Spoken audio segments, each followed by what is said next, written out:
Olá, Mano Reparte conversa hoje com o advogado Luiz Eduardo Amaral de Mendonça. Ele é sócio do FAS Advogados. Vamos tratar hoje de inclusão de pessoas com deficiência no mercado de trabalho. Tudo bem, Luiz? Tudo bem, prazer estar aqui com vocês. Obrigado pela visita. Para a gente abrir essa conversa, eu queria que você fizesse um panorama sobre a inserção de PCDs no mercado de trabalho. Bom, a nossa lei de cotas, ela tem 28 anos, né?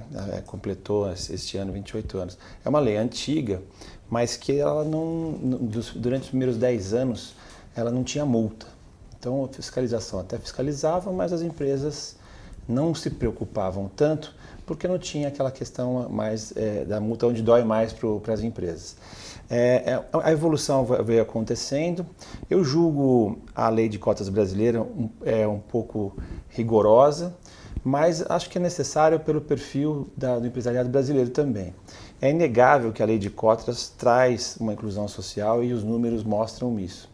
Agora, estudando outros países, eu vejo, em outras realidades também, eu vejo algumas leis que me parecem um pouco mais modernas.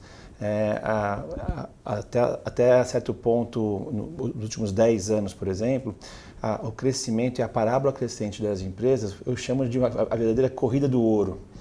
No livro que eu tenho sobre o tema, as empresas começaram a correr para tentar buscar preenchimento de cotas, mas existe uma preocupação agora com o número de cotas. Então, uma empresa com 1.000 empregados, por exemplo, tem que ter 5% de pessoas com deficiência. E o termo é esse, pessoa com deficiência.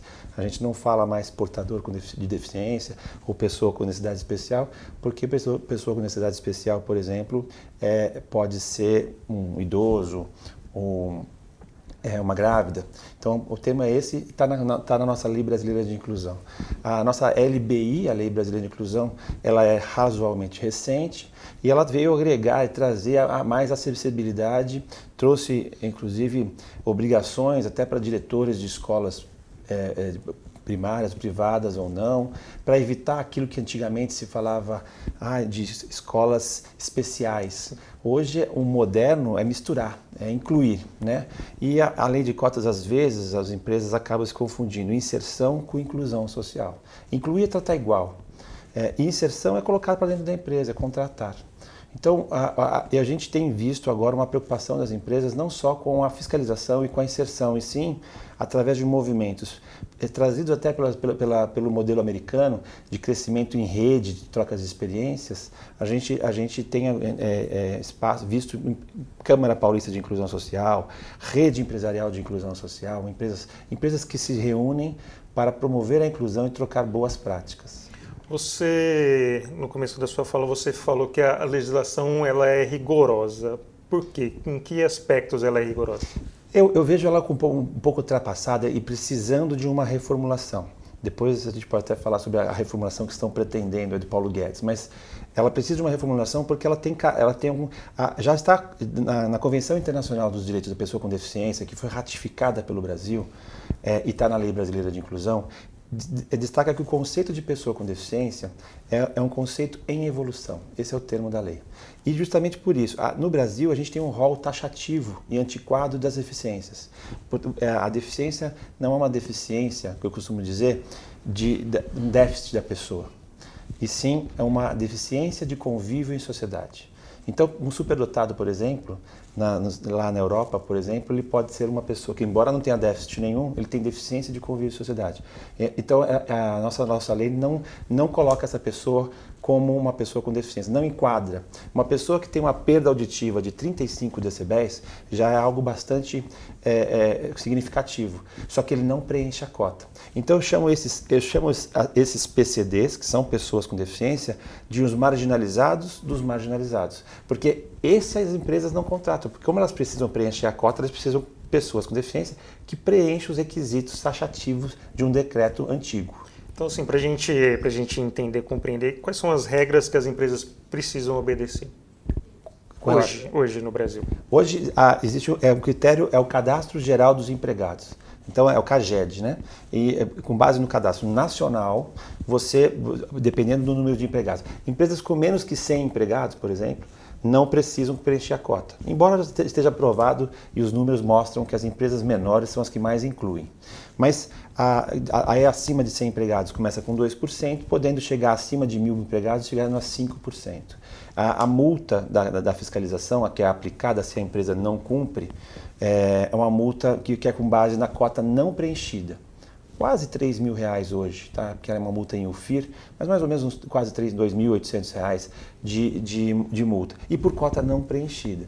Então é uma multa pesada, que leva em consideração também agravantes como o porte da empresa, reincidência em insistir em não cumprir a cota. E pior que isso, sai da fiscalização, se não cumprido com auto de infração, para ser pago, e se não cumprido, a fiscalização do trabalho manda para o Ministério Público do Trabalho, que inicia então um inquérito civil, um procedimento preparatório, seja para entrar com uma ação civil pública contra a empresa, pedindo dano moral coletivo, ou eventualmente para firmar um TAC, que é um termo de ajustamento de conduta. Portanto, não é interessante brigar contra a inclusão social.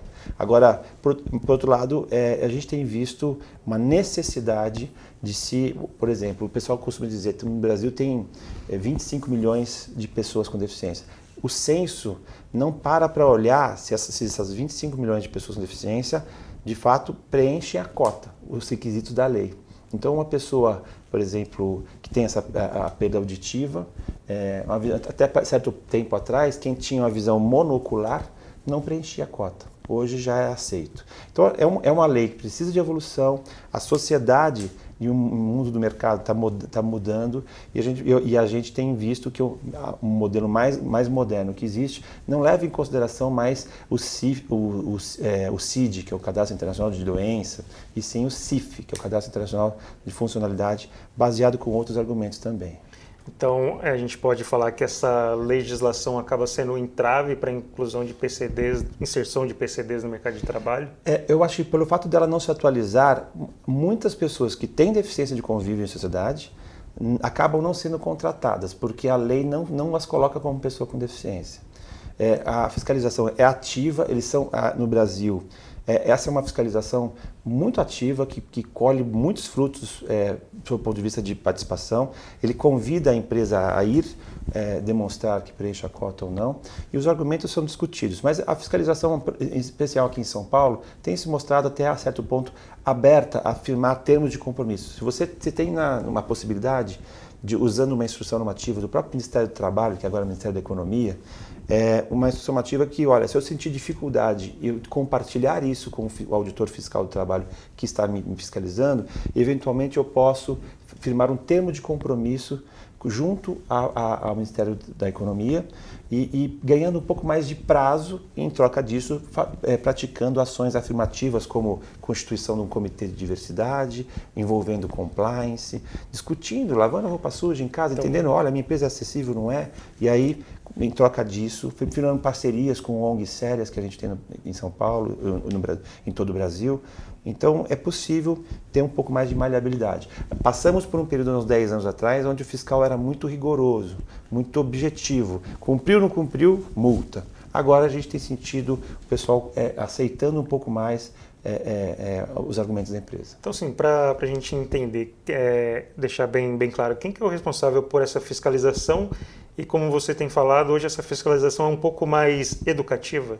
A fiscalização está ciente das dificuldades de algumas empresas. Dependendo do ramo de atuação, sem dúvida nenhuma é mais difícil. Imaginar uma empresa de transporte rodoviário, né, onde é proibido pelo Código de Trânsito Brasileiro você ter um porte de arma para uma pessoa com deficiência intelectual. Né? Ou adaptar um caminhão ou um ônibus a uma deficiência física, o ônibus fica adaptado à pessoa, depois ele não pode usar esse ônibus para mais ninguém. Então, tem alguns detalhes e a fiscalização está percebendo isso, está sentindo que é possível, a gente tem que tratar igual as empresas iguais e tratar desigualmente as empresas desiguais. E só para a gente esclarecer, quem que é responsável pela fiscalização? A fiscalização hoje, a responsabilidade é o Ministério da Economia, né? Era a subpasta do Ministério do Trabalho, mas que agora no governo Bolsonaro foi alterado para o Ministério da Economia, e tem a Superintendência das Relações Trabalhistas, aqui, no caso aqui de São Paulo, por exemplo, existe uma superintendência específica, que é quem você deve procurar, e também os auditores fiscais. E qual é a sua percepção em relação às empresas em tentar cumprir essas normas? Elas estão mais receptivas? Qual que é a sua avaliação? As empresas acabam procurando cumprir a cota, e isso é inegável, pela questão financeira, sem dúvida nenhuma. Só que posteriormente a isso, quando se faz um trabalho de inclusão de verdade, elas percebem um atrativo de clima na empresa, de benefícios, não só as pessoas com deficiência envolvidas, mas as pessoas, entre aspas, sem deficiência, também envolvidas. Existe um ganha-ganha nessa história toda que é muito interessante de compartilhar. Muitas vezes você evitando turnover e tal. A preocupação que nós temos hoje, enquanto advogados de empresas, é tentar mostrar a preocupação com a carreira da pessoa com deficiência. Porque se formos tratar como números, é mais fácil contratar 10 pessoas com deficiência com salário de 1.000 do que contratar um com salário de 10.000. Se eu preciso cumprir número, a lei de cotas me leva para esse pensamento equivocado. Então, a preocupação que nós estamos agora evoluindo e buscando modelos internacionais é no sentido de, olha, essa minha empresa criou um plano de carreira para as pessoas com deficiência, além de dar a primeira oportunidade em ação afirmativa, ela está preocupada com a carreira? São essas a preocupação de contratar a pessoa e não a deficiência, né? E essas parcerias que a gente tem visto são muito ricas nesse sentido. E como a legislação pode evoluir para acompanhar essa mentalidade? Assim, como que a legislação pode ser aprimorada para o país estar de acordo com as economias mais desenvolvidas? A lei de cotas ela veio para ficar, ela está aí e ela é uma realidade. As empresas não é mais uma opção. Cuidar dos 4 pilares da diversidade, e um deles é a lei de cotas de pessoas com deficiência, não é mais uma opção da empresa, é uma necessidade. A empresa diversa, ela faz diferença. Então, é importante que o fiscal do trabalho esteja ciente de que é importante flexibilizar e buscar um resultado no final para isso. Cumprir a cota já, imediatamente, não vejo que essa é a preocupação do legislador, o número, e sim a qualidade dessa inclusão. Não sei se eu te respondi. Sim. E o que tem sido feito para modernizar essa legislação? Quais são as iniciativas, tanto do poder público, do judiciário, o que tem sido feito? A gente tem visto diversos deputados defendendo a bandeira da inclusão social. Eu sou entusiasmado com a inclusão social. A lei de cotas contribui para isso. O que eu acho que é necessário é abrir um pouco. No Brasil não falta pessoa com deficiência, o que falta é enquadramento como pessoa com deficiência. Também não falta vaga nas empresas. As empresas, o legislador, quando criou a lei de cotas, ele não imaginou pegar 5% de uma empresa de 1.000 pessoas e desempregar para colocar PCD. Sobre as cotas novas que vão aparecendo, eu preciso dar prioridade em uma ação afirmativa às pessoas com deficiência, do mesmo jeito que também preciso dar prioridade aos aprendizes. Então, a evolução mostra que, olha, se a gente tiver uma legislação que não seja um rol taxativo, dizendo, olha, a deficiência visual só acontece se for assim, e abrindo um pouco esse rigor excessivo do decreto, talvez aceitando que pessoas que podem ter deficiência, mas que não preenchem aqueles requisitos do rol taxativo da lei, eu acho que é o caminho natural para a gente incluir mais. Então tem que ter uma flexibilidade. Exato. Até porque a lei também traz uma obrigação nas empresas de, olha, eu não posso dispensar uma pessoa com deficiência sem contratar um substituto antes em condições semelhantes. Então existe uma certa estabilidade da inclusão social nesse sentido. Agora, é importantíssimo que as autoridades, e até mesmo o legislativo, entenda. Eu acho que é hoje um entrave esse rol taxativo das deficiências. É muito desanimador quando um gerente de RH ou da área de compliance, da área de diversidade, chega lá porque ele procurou, ele conseguiu entrevistar, ele conquistou a pessoa com deficiência, convidou ele para trabalhar lá, ele topou, ele leva a ficha de registro, leva lá o laudo médico para provar que a pessoa tem deficiência e leva lá a autorização dele para divulgá-lo como PCD, e o fiscal do trabalho olha e fala, não, essa pessoa não preenche o requisito taxativo da lei, portanto esse não está valendo. E aí, a empresa faz o quê? Manda embora a pessoa? Não manda embora? Já usou o budget para contratá-lo? É isso que eu acho que nós precisamos abrir um pouco mais a mente nessa interpretação da lei. Luiz, então, para a gente fechar, qual que é a perspectiva, como você projeta o futuro nesse assunto? Olha, dos 35 países que eu estudei sobre a lei de cotas, o Brasil é das leis que mais precisavam de uma oxigenação, vamos chamar assim. Existe um projeto de lei agora no mercado que está sendo muito questionado, principalmente por os auditores fiscais, Ministério Público do Trabalho, até juízes trabalhistas e operadores do direito, com algumas questões de inconstitucionalidade. Mas o intuito do governo está no sentido de, olha, se a empresa não conseguir cumprir essa cota, ela pode depositar para um fundo que vai diretamente para... Isso acontece já na Alemanha. Esse fundo também já existe na Espanha. Tem empresas que tinham lei de cotas e países que foram revogados, na Argentina, por exemplo. Então, não é algo que é tão mirabolante assim.